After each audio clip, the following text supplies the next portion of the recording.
learning your approach to sleep. It's great. It's a great approach. If sleep is the foundation, screens are the constant vibration underneath it. Not because of the light, but because of the meaning. Conflict, comparison, urgency. The nervous system doesn't distinguish between real danger and perceived relevance. So what we consume before sleep decides what our mind rehearses all night. So let's talk about the impact of screens before bed. Do you look at a screen before bed? Not anymore. Used to. Okay. Used to be the very last. I would wait until I was falling asleep while watching my phone Seriously? to go to sleep, which was sometimes 2 a.m., sometimes 3, sometimes 4. And that would be my signal as like, now you can just go to sleep. You don't need to worry about it. Did that not have a profound impact on your sleep? I think at the time I was waking up at like 10 or 11. So I was still getting like decent amount of hours. But yeah, I never felt ready for the next day. So there's a few things with like using screens before bed.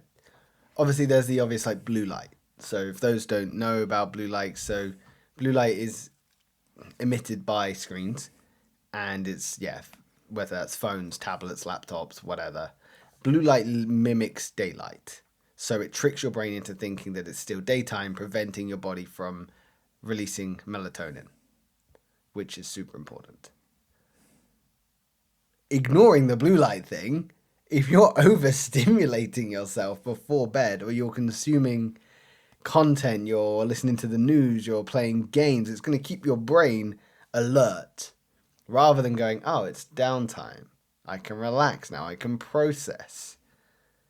It's awful. Like using screens before bed is one of the surefire ways to realize or to guarantee you fuck up your sleep. Yeah. It's not really the scrolling itself, it's what happens afterwards, isn't it? It's the inability to switch off. You know, then you're not going to signal to your brain that it's safe to turn your brain off, it's safe to relax. You know, the body needs like a gradual decline into rest. It can't just go from stimulation to relax. Yeah. So you leave your phone outside your room now. You have done for the new year. Yeah. Do you think that's going to become a challenge for you? Yeah, it's already becoming challenging. Like Sophie and I will talk about something before we go to sleep. She'll say like, "Oh, when are you recording podcasts over the next week?" I'll reach over for my phone and it's not there. It's out the room, so I don't get to look at it. Things like that. It's an inconvenience, but at the same time, it's like it's a reminder. It's like, oh no, I'm in this room because I'm sleeping now, which is good. It's I think whenever you have a dramatic change to your routine, there's going to be some level of biological resistance to it. Yeah, of course. But biological and just the fact that you're changing a habit. You know, we love habits as humans. Yeah. So, yeah, I think there's that. I have found that I'm falling asleep a lot quicker, which is nice. I think knowing that I can't just reach out for my phone it helps because I don't have that temptation. I think also now I've grown to trust my Google Nest alarm. Like I know that I'm not going to oversleep, which means that I'm not constantly panicking, checking the time, trying to figure out what this analog watch says. It's hard enough to read them in daylight, let alone at night time. What you need is a £10 Casio. You just press it and it goes, love it. Yeah, but I don't like digital watches. Like if you're wearing a watch, it's got to be an analog. What about my Apple Watch? Oh, that's too much. I can't do that. That's You don't even have an Apple phone. no, but I just couldn't deal with like why. No, just it's not a watch to me. Okay. It's like it's just a phone that you wear around your wrist. Yeah, exactly. Yeah. But yeah, so you said you keep your phone outside the room. Have you ever or did you ever pick up your phone in the middle of the night? Like you've woken up and you've just suddenly found yourself on your... Yeah, the 4 a.m. wake ups. If I've got to sleep at like 10, I wake up at 4 a.m. It's like, I'm just, you know, when you wake up earlier than your alarm and you just feel ready. Like I'm ready for the day. No. No? Okay, well, that happened to me occasionally. Maybe it's because you have bad circadian rhythms. Could be. So your body doesn't know when to wake you up. But then I'll look at my phone and it'll get to like 7 and my alarm doesn't go off till 8. I'm like, oh, I'll just get a last hour. And then I'll wake up at 8 and be like, I am dead to the world.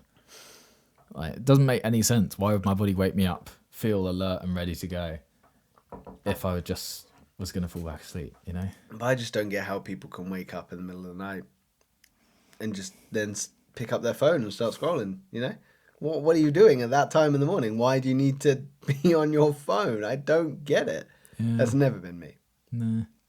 I just don't get it. But yeah, there's studies here that suggest with like a 2025 study of nearly 40,000 students found that each additional hour of screen time after going to bed was linked to a 59 to 63% increase in insomnia and 24 minutes less sleep. Poof. It's quite a lot when you think you need 8 hours. So Yep. it instantly takes you down to 7.5. And then if you've got to wake up early and you've gone to bed late, that eats and do another 2 hours. This is it. And everyone needs different, you know, the rule of 8 hours sleep. Everyone's different. There are some people that can feel fine on 4 hours. You know, they're freaks. I think there's studies on them. I think there's a name for them. Studies on these weirdos. Yeah, but everyone needs a different degree of sleep. Do you know what your optimal amount is and what your like minimum is? Optimum is 9 Yeah. to 9.5.